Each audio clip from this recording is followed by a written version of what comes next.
আসসালামু আলাইকুম রহমতুল্লাহি বাবরকাতুহু। সম্মানিত দর্শক, দিল্লির যে চাণক্য নীতি, সেই চাণক্য নীতির মায়াজালে বর্তমানে বাংলাদেশের রাজনীতি ঘুরপাক খাচ্ছে। পর্দার সামনে আমরা যে সকল দৃশ্য দেখতে পাচ্ছি, এগুলো আসলে কোনো ঘটনা নয়। পর্দার অন্তরালে যে সকল ভয়াবহ দৃশ্য প্রতিনিয়ত একেবারে সিনেমার মতো সেলুলয়েডে, এখন তো আর সেলুলয়েড নেই, সেই সেলুলয়েডের যুগে প্রতিটি দৃশ্য যেভাবে একটার পর একটা ফ্রেম হিসাবে, ছবি হিসাবে চিত্রিত থাকতো, আর সেই ফ্রেমগুলো যখন সিনেমার রিলে চালানো হতো, তখন আমরা একটা চলচ্চিত্র দেখতে পেতাম। ঠিক একইভাবে এই গত 14 মাস ধরে আমেরিকা, পাকিস্তান, চীন এবং ভারত, তারা সম্মিলিতভাবে বাংলাদেশের রাজনীতিকে নিজেদের বাগে রাখার জন্যে অসংখ্য স্টিল ছবি, হাজার হাজার ছবি প্ল্যান এ, বি, সি করে তারা সেটাকে আবার রিল বানিয়ে, চলচ্চিত্রের জন্য রিল বানিয়ে এখন তারা ছেড়ে দিচ্ছে। আর তারই প্রেক্ষাপটে এখন যে ধরনের খেলাধুলা হচ্ছে, অবস্থা দৃষ্টিতে মনে হচ্ছে যে চীন পিছিয়ে গেছে। দ্বিতীয়ত, পাকিস্তান যেভাবে একেবারে লম্ফঝম্প করেছিল আজ থেকে 6 মাস আগে, তাদের সেই লম্ফঝম্প নেই।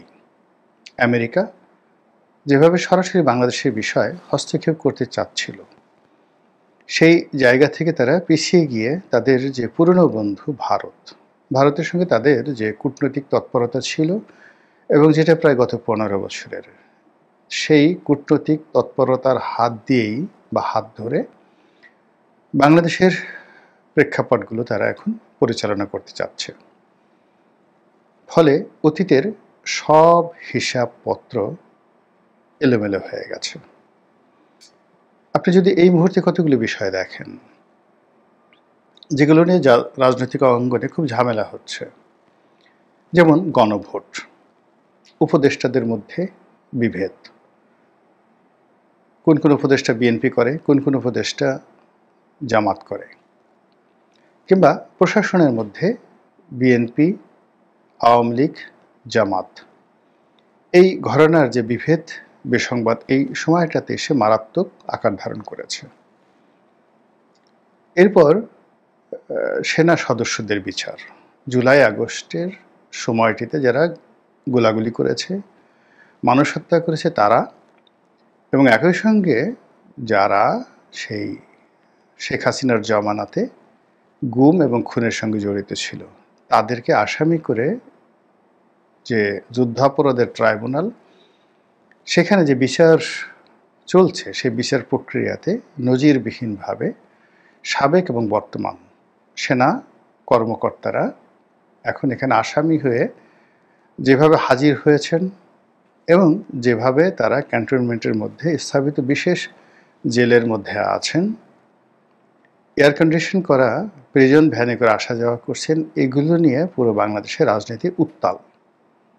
অথচ আমাদের জীবন মরণ কতগুলো সমস্যা, যেমন ধরুন ঢাকা থেকে চট্টগ্রামের যে মহাসড়কটি, এটা খানা খন্দকে এরকম অবস্থায় পড়ে গেছে যে এখানে মাত্র 200-300 কোটি টাকা খরচ করলে এই রাস্তাটি চলাচলের উপযুক্ত হয়। কিন্তু আমরা সেটা না করে চট্টগ্রাম বন্দর বিদেশিদের হাতে তুলে দিতে হবে ভালোভাবে দেশ পরিচালনার জন্য। এই কাজে ব্যস্ত হয়ে পড়েছি। যেখানে আপনার উত্তরা থেকে আশুলিয়া হয়ে আপনার ইপিজেড রোডে ওঠা রাস্তাটি, আর সাভার থেকে আপনি জাতীয় স্মৃতিসৌধ হয়ে এরপর নবীনগরের দিকে গিয়ে পল্লী বিদ্যুতের সামনে থেকে একেবারে কালিয়াকৈরের যাওয়ার জন্য, টাঙ্গাইল যাওয়ার জন্য, কিংবা উত্তরবঙ্গে যাওয়ার জন্য যে রাস্তাটি রয়েছে, একেবারে টাঙ্গাইল এলেঙ্গা মোড় পর্যন্ত নয়, ঠিক বিকেএসপি পার হয়ে আরও বহুদূর পর্যন্ত, যেভাবে খানা খন্দকে পরিপূর্ণ হয়ে গেছে তা মেরামত করতে বড় জোর 10 থেকে 12 কোটি টাকা দরকার। সেই 10 থেকে 12 কোটি টাকা আমরা দিচ্ছি না, দিতে পারছি না। আর এর ফলে প্রতিদিন শত শত কোটি টাকার শ্রমঘণ্টা নষ্ট হচ্ছে। অথচ আমরা চায়না থেকে কয়টা প্লেন আনবো, মানে যুদ্ধ বিমান আনবো, আমেরিকা থেকে কয়টা ড্রিম লাইনার আনবো, মানে আধুনিক অত্যাধুনিক বোয়িং 787 আনবো, এগুলো নিয়ে আমরা দর কষাকষি করছি। তো এগুলো মানে এমন একটা অবস্থা যে আপনার পেটের মধ্যে প্রচণ্ড ক্ষুধা, আপনি ক্ষুধার যন্ত্রণায় ছটফট করছেন, মরে যাচ্ছেন। ঠিক এই সময়টাতে ডাক্তার আপনাকে বলল যে তাকে গোলাপ ফুলের সুবাস দাও, ফুলের তোড়া দাও তাকে আগে। তো এরকম একটি অবস্থাতে আপনার মেজাজটা কেমন হবে? বাংলাদেশের অবস্থা ঠিক তাই। এদেশের ব্যবসা বাণিজ্যর যে লাইফ লাইনগুলো রয়েছে সব জায়গা থেকে গণ্ডগোল লাগিয়ে দেওয়া হয়েছে। এরপর আমাদের রাষ্ট্রযন্ত্রের যে লাইফ লাইনগুলো রয়েছে সব জায়গাতেই গণ্ডগোল লাগিয়ে দেওয়া হয়েছে, এবং এই জিনিসগুলো করা হচ্ছে বিদেশি এজেন্টদের যে তৎপরতা, সেই তৎপরতার মাধ্যমে। এবং এই কাজে যে এখন ভারত এগিয়ে আছে, দিল্লি জয়লাভ করেছে এবং দিল্লির ইচ্ছাতেই এই বাংলাদেশের অনেক কুকর্ম হচ্ছে।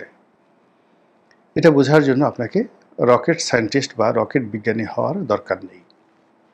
আপনি যদি রোমেন আফাজের সেই গল্পগুলো পড়েন, কাজী আনোয়ার হোসেনের সেই মাসুদ রানা পড়েন, কিংবা অন্য যে সকল গোয়েন্দা বইগুলো রয়েছে বাংলাদেশের জনপ্রিয়, খুব বেশি যাকে বলা হয় ফেলুদা পড়লেই হবে। সত্যজিৎ রায়ের ফেলুদাও যদি আপনি পড়েন তবু আপনি বুঝতে পারবেন যে এই বাংলাদেশে এখন যা কিছু ঘটছে এর পেছনে দেশি এবং বিদেশি গোয়েন্দাদের কি পরিমাণ হাত রয়েছে। এখন খুবই স্পষ্ট, আপনি যখন এই সরকার ক্ষমতায় এলো, বা এই সরকার যখন ক্ষমতায় আসেনি আওয়ামী লীগ সরকারের শেষ সময়টিতে, তখন দিল্লি তাদের যারা এজেন্ট রয়েছে সেই এজেন্টদেরকে দিয়ে খুবই জঘন্য ভাষায় শেখ হাসিনা, দিল্লি, নরেন্দ্র মোদী এদের বিরুদ্ধে এমন গালাগাল শুরু করলো ইন্টারনেটে, সারা বাংলাদেশের মধ্যে একটা যাকে বলা হয় ভারত বিরোধী প্রচারণা একেবারে তুঙ্গে উঠল। এমন একটা জায়গাতে সেটা তুলে নেওয়া হলো, অর্থাৎ 2024 সনের যদি আপনি এপ্রিল মের ঘটনা ধরেন, এপ্রিল মে থেকে শুরু করে 2025 সনের এপ্রিল মে পর্যন্ত আপনি যদি ভাড়া করা ইউটিউবার বা টুকাই ইউটিউবারদের ভারত বিরোধী প্রচারণা শোনেন এবং তার সঙ্গে যদি আমাদের এই দেশের মানুষের ভারত বিরোধী মনোভাবকে আপনি ওজন করেন, তাহলে দেখবেন যে ফুটনাঙ্ক যখন মানুষ ফুটতে থাকে একেবারে সর্বোচ্চ স্তরে পৌঁছে গেছে। এরপরে আর আসলে ওঠার কোনো জায়গা নেই। মানুষের ক্রোধ, রাগ, ক্ষোভ এগুলো অনেক সময় দেখা যাচ্ছে যে ইচ্ছে করেই তাদের যারা প্রতিপক্ষ তারা উস্কে দেয়, যেন সে উত্তেজিত হয়ে আবার ঠান্ডা হয়ে যায়। একটা নির্দিষ্ট সময় পর্যন্ত মানুষ রাগ হতে পারে। তো এই যে ভারতীয় যারা এজেন্ট, আপনি অবাক করার ব্যাপার হলো যে তারাই ভারত বিরোধী প্রচারণা চালিয়েছে। আরও সহজ করে বলি, শেখ হাসিনার জমানাতে শেখ হাসিনাকে নিয়মিত গালাগাল করার জন্য, তার বিরুদ্ধে নানা রকম অপপ্রচার করার জন্য টিএসসি, শাহবাগ, প্রেস ক্লাব থেকে শুরু করে বিভিন্ন জায়গাতে ডিজিএফআইয়ের এজেন্টরা কাজ করতে, এবং এদের পেছনে শেখ হাসিনার সরকার কোটি কোটি টাকা, শত শত কোটি টাকা খরচ করত। এর কারণ হলো যে ধরনের অন্যায়গুলো, অপরাধগুলো আওয়ামী লীগ সরকার করেছে বা করতো, বা যেগুলো নিয়ে তাদের আতঙ্ক ছিল, সেগুলো তারাই প্রকাশ করে দিত যেন এগুলো ভাত মাছের মতো হয়ে যায়। ব্যাপারটা হলো এরকম, আপনি কারোর সঙ্গে পরকীয়া প্রেম করছেন বা চুরি করছেন, অন্যায় করছেন, এখন এটা নিয়ে আপনার মধ্যে একটা আতঙ্ক কাজ করবে। কিন্তু যখন এটা প্রকাশিত হয়ে যাবে, আপনি আলাপ আলোচনা করবে লোকজন আপনাকে নিয়ে, মানুষের প্রথমে রাগ হবে, এরপর বিরক্তি হবে, এবং একটা সময় মানুষ ধীরে ধীরে এগুলো মেনে নেবে যে এই লোকটা আমাদের এরকমই। কাজেই এটা সরকারের একটা কৌশল, গোয়েন্দা সংস্থাগুলোর একটা কৌশল, বিভিন্ন দেশগুলোর একটা কৌশল। আমেরিকা নিজেও মার্কিন বিরোধী মিছিল করার জন্য বিশ্বের অনেক দেশে টাকা খরচ করে, আমেরিকার বিরুদ্ধে যুদ্ধ করার জন্য, এমনকি আমেরিকার স্থাপনাগুলোতে হামলা করার জন্য, আমেরিকার রাষ্ট্রদূত দূতাবাসদেরকে হামলা করার জন্য, আমেরিকান দূতাবাস হামলা করার জন্য আমেরিকা নিজেরা বিনিয়োগ করে। এবং তাদের সেই কাজ বা তাদের যে অভিষ্ট লক্ষ্য, সেই লক্ষ্যে পৌঁছানোর জন্য তারা আমেরিকার মাটিতে পর্যন্ত যে আক্রমণ পরিচালনা করে, আত্মঘাতী আক্রমণ, সেই টুইন টাওয়ারের দুর্ঘটনা, পেন্টাগনে আক্রমণ, ওসামা বিন লাদেনকে দায়ী করে আফগানিস্তান আক্রমণ করার যে আত্মঘাতী সিদ্ধান্ত আপনারা সবাই জানেন। নাও ইট ইজ ওপেন সিক্রেট। তদ্রূপ বাংলাদেশকে নিয়েও দিল্লি খেলেছে। এই দিল্লি খেলতে গিয়ে তাদের বাংলাদেশের ভিতরে কিছু এজেন্ট আছে, বাংলাদেশের বাইরে কিছু এজেন্ট আছে, যারা সবসময় মানে এক্সট্রিম পর্যায়ে দিল্লির বিরুদ্ধে কথাবার্তা বলেছে। কথাবার্তা বলে দিল্লির বিরুদ্ধে, মোদির বিরুদ্ধে, ভারতের বিরুদ্ধে মানুষের যে ক্ষোভ, এটাকে একেবারে উস্কে চরম পর্যায়ে দিয়েছে। আর এখন স্থানীয় সমস্যা, অন্যান্য সমস্যার কারণে বা ওই ধরনের কথা শুনতে শুনতে তাদের যে ক্ষোভ জিরোত হয়ে গেছে। এবং গত 2-3 মাসের মধ্যে দেখবেন যে একটি ভারত বিরোধী প্রোপাগান্ডা দেশের ভিতরে এবং বাইরে চলছে না। এটা গেল এক। 2 নম্বর হলো যে বাংলাদেশে যে সমস্ত মানুষ সাধারণত পজিটিভ রাজনীতি করেন, আমি কোনো দলের নাম বলবো না, কোনো ব্যক্তির নাম বলবো না, মোটামুটি পজিটিভ রাজনীতি করেন এবং রাজনীতির শীর্ষ পর্যায়ে আছেন, তাদের সবাইকেই ভারতের এজেন্ট রূপে ট্যাগ দেওয়া হয়েছে যে অমুক লোক ভারতের এজেন্ট, ও লোক র থেকে টাকা পাচ্ছে, ও ভারতের তাবেদার ইত্যাদি, যেগুলো সারা জীবন যাদের রাজনীতির মূল যাকে বলা হয় হাতিয়ার হলো ভারত বিরোধীরা।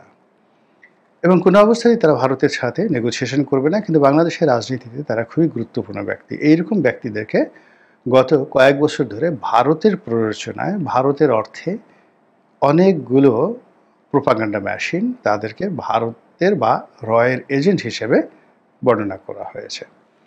তো এই কাজগুলো করে এই ভারতের বা রয়ের যারা প্রোপাগান্ডা মেশিন, তারা জনগণের বিশ্বাস, আস্থা স্থাপন করেছে এবং অনেকটা ভেড়ার পালের মতো একটা বিশাল শ্রেণীর, অনুগত শ্রেণী তারা তৈরি করে ফেলেছে। এদের মাথা নাড়ানো ছাড়া, ঠিক ঠিক বলা ছাড়া, আর এই সকল যাকে বলা হয় ভারতের এজেন্টদের ন্যারেটিভগুলোকে মাথায় করে নিয়ে নাচা ছাড়া তাদের আর কোনো কাজ নেই। ভারত যে কাজটি এখানে করছে বা করে চলেছে দীর্ঘদিন ধরে, ঠিক সেম কাজটা কিন্তু ব্রিটিশরা করেছিল উসমানীয় খেলাফতে লরেন্স অফ অ্যারাবিয়ার মাধ্যমে। এবং পুরো একটা মহাযুদ্ধ, বিশ্বের যে প্রথম বিশ্বযুদ্ধ, এই প্রথম বিশ্বযুদ্ধকে ব্যবহার করে এবং একজন মাত্র কর্নেল পদমর্যাদার গোয়েন্দা কর্মকর্তা, ব্রিটিশ গোয়েন্দা কর্মকর্তার মাধ্যমে পুরো মধ্যপ্রাচ্যের মানচিত্র, ওই যে প্রথম মহাযুদ্ধের পরে তারা চেঞ্জ করে দিয়েছে, আজ পর্যন্ত একটি মানচিত্র স্থির অবস্থায় নেই। তো যে কাজটি করা হয়েছিল সেটা হলো লরেন্স অফ অ্যারাবিয়াকে মধ্যপ্রাচ্যের মুসলমানদের বন্ধু বানানো হয়েছিল, পশ্চিমাদের শত্রু বানানো হয়েছিল, এবং মুসলিম সেজে, মুসলিম হয়ে একেবারে মুসলমানদের তাঁবুর মধ্যে ঢুকে গিয়ে উসমানীয় খেলাফতের বিরুদ্ধে কোনো রকম নেতিবাচক কথা না বলে তাদের মধ্যে স্বাধীনতার মন্ত্র উজ্জীবিত করে দেওয়া হয়েছিল, বীজ বপন করে দেওয়া হয়েছিল। আমাদের এই বাংলাদেশে সেনাবাহিনী দরকার নেই, এই সেনাবাহিনীর একটা বিরাট অংশ ভারতের তাবেদার, এবং এই সেনাবাহিনী দেশবিরোধী কর্মকাণ্ড করে জনগণের যত রকম আয় রোজগার আছে সব তারা বসে বসে খায়। গত এই যে 1.5-2 বছর ধরে এই ধরনের কথাবার্তা বলা হচ্ছে। দ্বিতীয়ত হলো এই সেনাবাহিনীর দলীয়করণ হয়ে গেছে, এরা যাকে বলা হয় শেখ হাসিনার তাবেদার হয়। এর আগে যে সরকারি গেছে তাদের তাবেদার হয়েছে এরশাদ থেকে শুরু করে বিভিন্ন সরকারের সময়টিতে। আর এরা শুধু খুন খারাপই করে, কু করে, অতএব এদের দরকার নেই। ক্যান্টনমেন্ট সরিয়ে দাও, উড়িয়ে দাও, বাংলাদেশের জন্য পুলিশই যথেষ্ট। কিংবা এখানে প্যারামিলিটারি গঠন করা হলো, 10 লাখ যুবক যুবতীদেরকে সামরিক প্রশিক্ষণ দেওয়া হলো, অস্ত্র থাকবে পুলিশের হাতে বা বিশেষ একটা গোষ্ঠীর হাতে, এবং যখন প্রয়োজন হবে সবাই যেন জনযুদ্ধ করতে পারে। এই ন্যারেটিভগুলো কতটা ডেঞ্জারাস আপনি একবার চিন্তা করেন।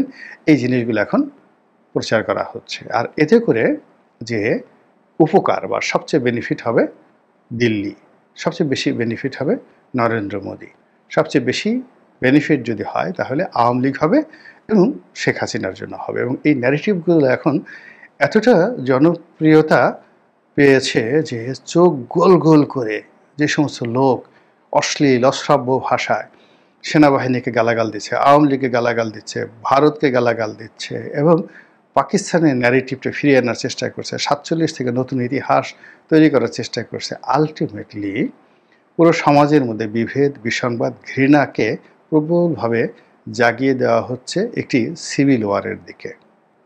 আর সেই কারণে এখন যে বিষয়গুলো একেবারে দরকার নেই, প্রয়োজন নেই এই মুহূর্তে, সেই বিষয়গুলো সামনে আনা হলো। আর যে বিষয়গুলো এই মুহূর্তে খুবই দরকার ছিল সেই বিষয়গুলোকে একদম আঘাত করে, ঝাড়ু পিটা করে, লাথি মেরে, শক্তি প্রয়োগ করে পেছনে সরিয়ে দেওয়া হলো। তার ফলে কি হলো, পুরো সমাজের মধ্যে একটা ওলট পালট, মানে যেভাবে একটা জমিন উল্টে যায় ঠিক সেইভাবে আমাদের এই জমিনটা মনে হচ্ছে উল্টে গেছে। কি পরিণতি আমাদের জন্য অপেক্ষা করছে মহান আল্লাহ রাব্বুল আলামিন ভালো জানেন। তবে অবস্থার দৃষ্টে মনে হচ্ছে যে আমরা ভালো নেই, আর খুব দ্রুত এখান থেকে একেবারে অলৌকিক কিছু না ঘটলে এখান থেকে বের হওয়াটা খুব বেশি সহজ হবে না। মহান আল্লাহ আমাদের সবাইকে হেদায়েত দান করুন এবং হেফাজত করুন। আসসালামু আলাইকুম ওয়া রাহমাতুল্লাহি ওয়া বারাকাতুহু।